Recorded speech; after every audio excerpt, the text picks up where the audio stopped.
My stepchildren told me I'd never be their mom. But when their real mother crossed a cruel line that hurt them deeply, they finally saw who truly cared for them. I married Jason when his kids, 11-year-old Mia and 9-year-old Alex, had already decided I didn't belong.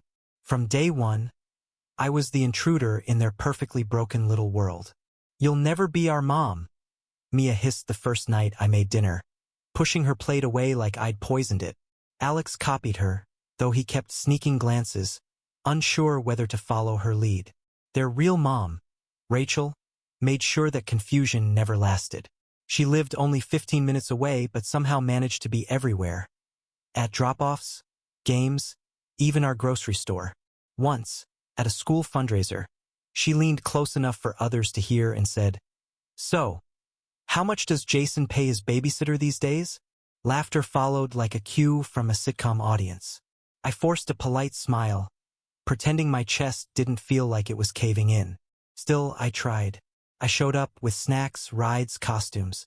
Rachel called it buying their love, and everyone believed her, because believing me meant seeing her lies for what they were. 2 years passed, and I told myself that time would soften the edges. That love, if offered patiently enough, might be accepted someday. The kids were still guarded, but occasionally, I'd catch moments that gave me hope. Mia asking for help with her history project. Alex laughing at one of my corny jokes about dinosaurs. Those little cracks in their walls felt like victories. I believed I was finally earning trust, or at least something close to peace. Then, one Friday afternoon, Mia came home with a black eye. She dropped her backpack, brushed past me, and mumbled, "Volleyball hit me." Her tone was flat, rehearsed. I tried to ask more, but she vanished into her room, shutting the door before I could say another word. Later that evening, when Jason got home, I mentioned it gently.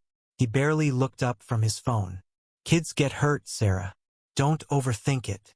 The next night, Alex fell asleep at the dinner table, mid-bite, his fork still in his hand. There were dark circles under his eyes, the kind you don't get from just staying up late. I touched his forehead, no fever, just exhaustion. My gut twisted. Weekends with their mother always left them different, thinner, quieter. They'd pick at food like they were afraid to eat too much. Once, I walked into Mia's room while tidying and found a small stash of granola bars hidden under her bed. When I asked, she froze. "They're just for later," she whispered. Her voice trembled like she was confessing a crime.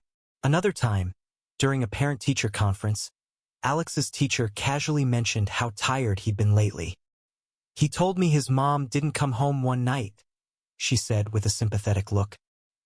"He said he took care of Mia." My throat went dry. That night, I brought it up to Jason again. "Honey, please. The kids, something isn't right. They're scared. They're not eating enough, not sleeping. What if Rachel's?" He cut me off sharply. "Stop it. Stop accusing her of every little thing." His voice was hard, his jaw tight. "You're not their mother, Sarah. You don't understand." The words hit harder than I expected. I stood there, stunned, as he walked out of the room. For a long time, I just listened to the hum of the refrigerator, the ticking of the wall clock, the sound of silence swallowing me whole. After that, I stopped pushing, at least outwardly. But inside, I watched. I noticed. I began keeping quiet notes in my phone. Dates, bruises, excuses, changes in behavior. I wasn't sure what I was looking for.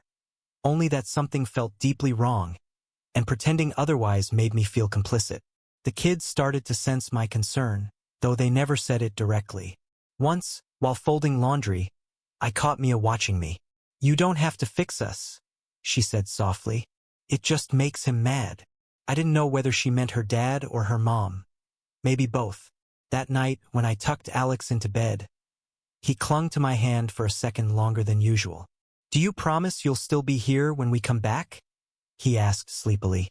"I promise," I whispered. But as I said it, a cold dread pooled in my chest, because I wasn't sure what being here would even mean if no one wanted to face the truth. Jason's defensiveness grew worse. Whenever I tried to bring up the kids, he'd accuse me of being jealous of Rachel, of trying to turn the children against their mother. He'd remind me that I didn't give birth to them, as if love needed paperwork. I stopped arguing. I saved my breath for when it might actually matter. And yet, every weekend when the kids came home quieter, paler, more withdrawn, that silent alarm inside me grew louder. I'd wake up at night to the sound of Alex's muffled crying through the wall, or find Mia staring blankly at her breakfast like she was somewhere else entirely. Something inside that house, her house, was breaking them, and I realized that caring in this family had somehow become suspicious. It happened on a Thursday, the kind of dull gray afternoon that feels like it's holding its breath. Rachel was supposed to pick the kids up after school. She'd texted Jason that morning, "I'll be there by 3, but 3 came and went. By 4, Mia was sitting on the curb outside the school, hugging her backpack, while Alex kicked at the gravel, pretending not to care. The teacher called Rachel's number again. No answer. Then she tried Jason. Straight to voicemail. Finally, the teacher called me. "Sarah, I'm so sorry, but no one's come for them. Would you be able to?" I was already grabbing my keys. When I pulled up, the kids' faces lit up with relief, but they said nothing. They just got into the car quietly, like they were afraid I might change my mind. "Maybe Mom forgot," Alex murmured. "She's been tired." Mia shot him a look that made him stop talking. Still, something in my chest tightened. "Let's just go check. Okay? Make sure she's all right." Rachel's house was only a few blocks away, but it felt like crossing a border into another world. The yard was overgrown, the blinds half closed. The front door was cracked open. That's when the smell hit me. A sickening mix of alcohol, sour milk, and something burnt. "Stay outside," I told the kids. They didn't argue. Inside, the kitchen light flickered, buzzing weakly. The stove was on, a pot of milk bubbling over into blackened crust. I turned it off with shaking hands. The living room looked like a storm had passed through. Clothes, papers, and half-eaten food everywhere. Rachel was sprawled across the couch, her face pale, an empty bottle on the floor beside her. A cigarette smoldered in her hand, burning a hole straight into the rug. For a moment I froze. Then instinct took over. I grabbed the cigarette, dropped it in the sink, opened a window and checked her pulse. She was breathing shallow but steady. I didn't know whether to be angry or relieved. "Mia, Alex," I called softly from the doorway. "She's okay, but we're going home now." Mia's voice was barely a whisper. "She's sleeping again, isn't she?" Jason arrived 20 minutes later, his face pale as he stepped through the door. He didn't say a word at first, just looked around, then at Rachel, then at me. The silence between us felt heavier than anything she'd done. Finally, he muttered, "We'll talk about this later," and walked the kids to the car. But there was no talking later. There never was. The next morning, I was in the kitchen making pancakes when I heard the shouting. At first, I thought Jason had left the TV on, but then the words cut through the walls. "You stole my children." Rachel was standing on the sidewalk, hair wild, face blotched red, screaming up at our house. She was barefoot, holding her phone high, recording herself as if this were some courtroom drama for social media. Neighbors peeked through curtains. A few started filming. Jason ran outside, trying to calm her down, but she shoved him and yelled louder. The kids stood at the top of the stairs, frozen. I stepped onto the porch, my heart pounding. Rachel's eyes found me instantly. "You think you can replace me?" she spat. "You think being a substitute makes you a mother?" I didn't answer. I just reached back and took Mia's trembling hand. Alex clung to my arm. Cameras clicked. Phones lifted. Whispers spread through the street like fire. Jason begged her to leave, but she wouldn't. Not until the police car finally turned the corner and an officer stepped out. Rachel pointed at me, shouting, "She's poisoning them against me," before bursting into tears. They didn't arrest her. They just took her home, gently, like she was a broken thing that needed mending. When it was over, Jason sat on the porch steps, head in his hands. "This is going to ruin everything," he said quietly. I looked down at Mia, her small hand gripping mine like it was the only solid thing left in her world. For the first time since I'd entered their lives, I didn't feel ashamed or small.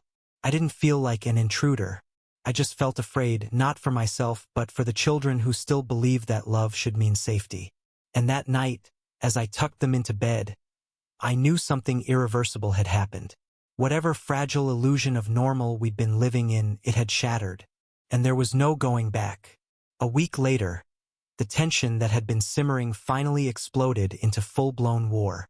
Rachel had filed a motion, claiming I'd manipulated the kids, replacing their real mother with an imposter. Her attorney painted me as a scheming, meddling stepmother with a savior complex, as if wanting the children safe were a crime. We arrived at the courthouse early. Rachel swept in like she owned the place, flawless in a white suit that made her look untouchable, hair perfectly curled, makeup immaculate. Her eyes glistened with carefully timed tears. Cameras from the local news outlet had been tipped off. Flashes popped in the courtroom as neighbors whispered, smartphones raised. She was a storm in designer shoes, and for a moment, I felt like I was just a raindrop caught in it. Jason squeezed my hand as we walked in. "Ignore them," he whispered. "Just focus on the truth." The courtroom filled, murmurs bouncing off the high ceilings. Rachel's lawyer didn't waste a second.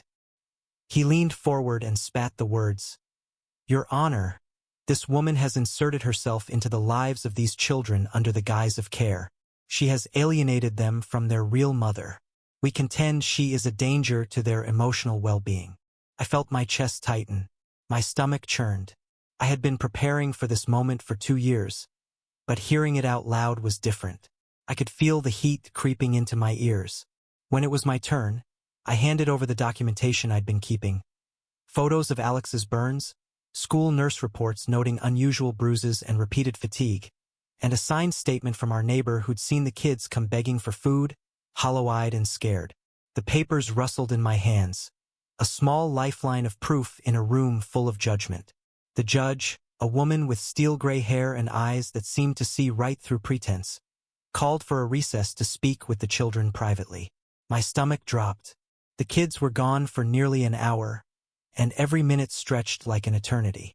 I sat frozen, staring at the polished wood of the bench, willing them to come back safe. When the courtroom doors finally opened, Mia and Alex walked back in together. Their eyes were red, swollen from crying, but they held their heads high. There was a quiet strength in them that made my chest ache and swell at the same time. Jason gently reached down to ruffle Alex's hair, while I kept my hand on Mia's shoulder, grounding both of us. The judge cleared her throat. "After reviewing the evidence and speaking with the children, I am granting temporary custody to the father, Mr. Henderson. The mother, Ms. Moore, must complete a rehabilitation program before any visitation is allowed." The words fell like a hammer in the room. Relief surged through me, but I stayed still, feeling the weight of what had just happened. Rachel shot up from her chair, face contorted in disbelief. "You can't take them. They're mine. This is theft." The judge's gaze was steady, unflinching. "I am not taking them from you, Ms. Moore," she said firmly, voice calm but resolute. "I am protecting them." Rachel slumped back into her chair, stunned, the room buzzing with whispers. Cameras clicked relentlessly. I looked down at the kids, whose small hands gripped ours tightly. I whispered, "You're safe now," and they nodded, a mix of exhaustion and relief on their faces. As we left the courtroom, I could feel the heavy eyes of the public on us. But for once, I didn't care about appearances. Today, we had won something far more important than approval or pity. Today, the kids were protected, and for the first time in a long time, I felt like maybe, just maybe, I truly belonged. Even as Rachel fumed from across the street, screaming into her phone, I knew the storm wasn't completely over. But the scales had shifted, and this time we were ready. The months that followed the courtroom decision felt like walking through a storm with no umbrella. Rachel's fury didn't fade, it evolved. Angry messages poured into Jason's phone at all hours. Accusations, threats, and endless declarations that I'd ruined her family. Social media became a battleground. She posted photos of herself with captions like, "Don't let anyone replace what's real. tagging friends and family, making sure everyone knew who to blame. People at school whispered, giving me side glances that felt sharp as knives. One morning, while waiting for Alex to finish his spelling test, a parent approached me, lips tight and voice like gravel. "Some women just don't know their place," she said, eyes narrowing, as if she were delivering a verdict I wasn't aware I had to face. I smiled politely, nodded, and walked away, letting the weight of judgment pass without lifting a finger to defend myself. Inside our home, things began to change quietly, almost imperceptibly at first. Alex started to laugh again. A full, unguarded laugh, the kind that makes your chest ache with relief when you hear it after so long.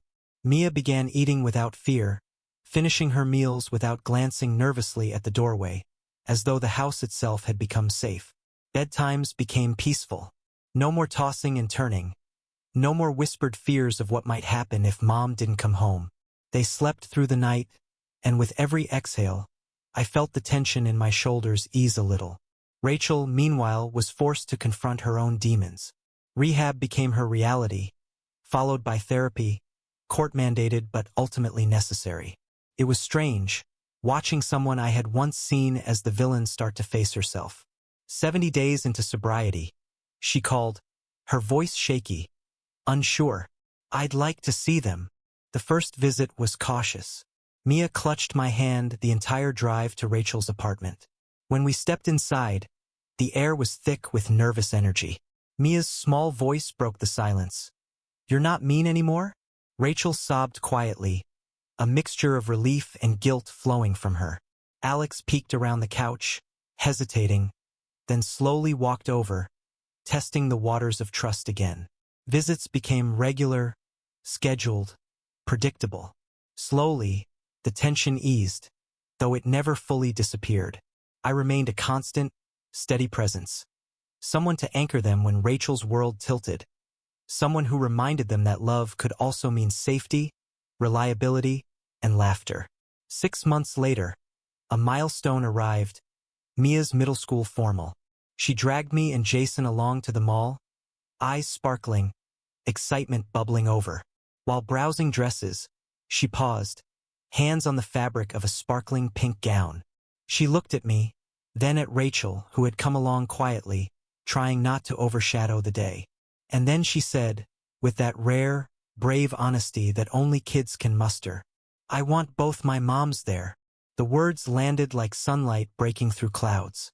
I felt tears sting my eyes, but this time, they were the kind that came from relief and joy.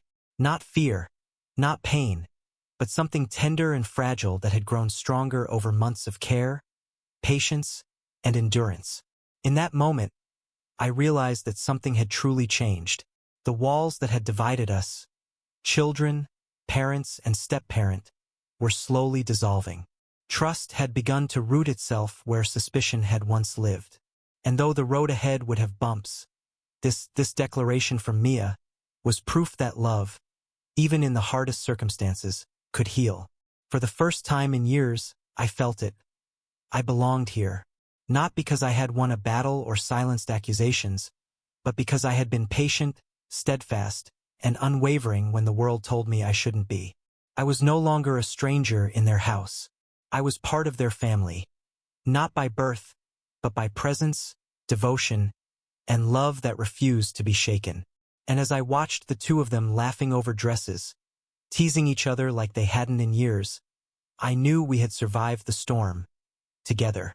Years passed, quietly at first, then in a rush I barely recognized. Rachel stayed sober, 5 years and counting, and for the first time, her presence in the kids' lives became steady, predictable. It was no longer a whirlwind of fear and uncertainty. We built routines together, awkward at first, but slowly natural. Birthday parties where she and I both showed up, school plays where all 4 of us sat side by side, holidays where laughter replaced tension. The kids were thriving. Alex discovered a passion for psychology, his empathy and curiosity shining in ways I had only glimpsed in fleeting moments of vulnerability. Mia found her calling in design, creating worlds on paper and screen that seemed to carry pieces of her own heart and the love she had been given. Our family gatherings were no longer battlegrounds. Rachel had learned to step back, to let me be present without feeling threatened. She still had her moments.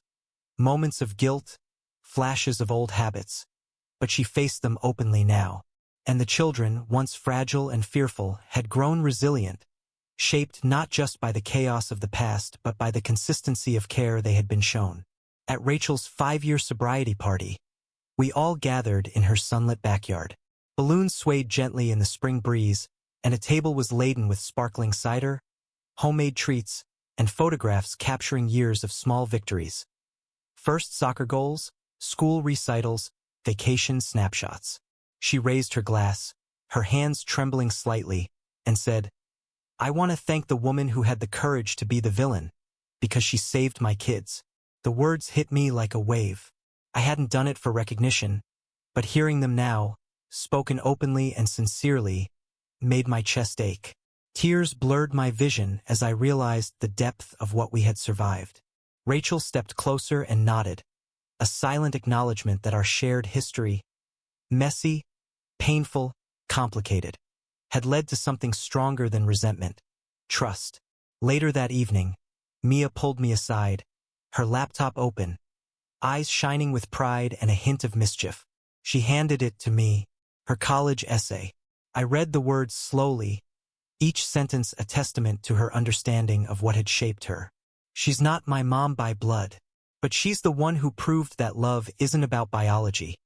It's about showing up when it matters most. I closed the laptop and hugged her, holding her tight as if I could somehow anchor all those years of fear, pain, and triumph into one embrace.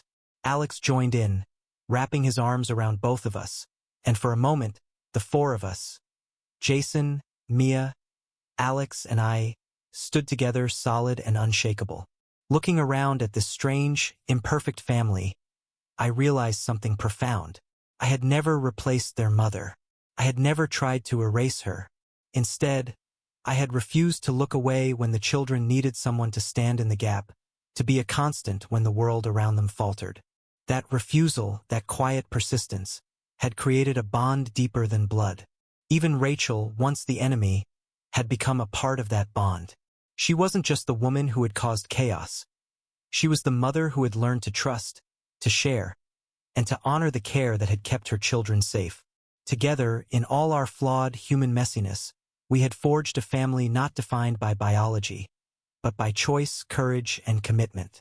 As I watched the children laughing over old stories and Jason teasing Mia about her latest design project, I felt the rarest of contentments. Certainty.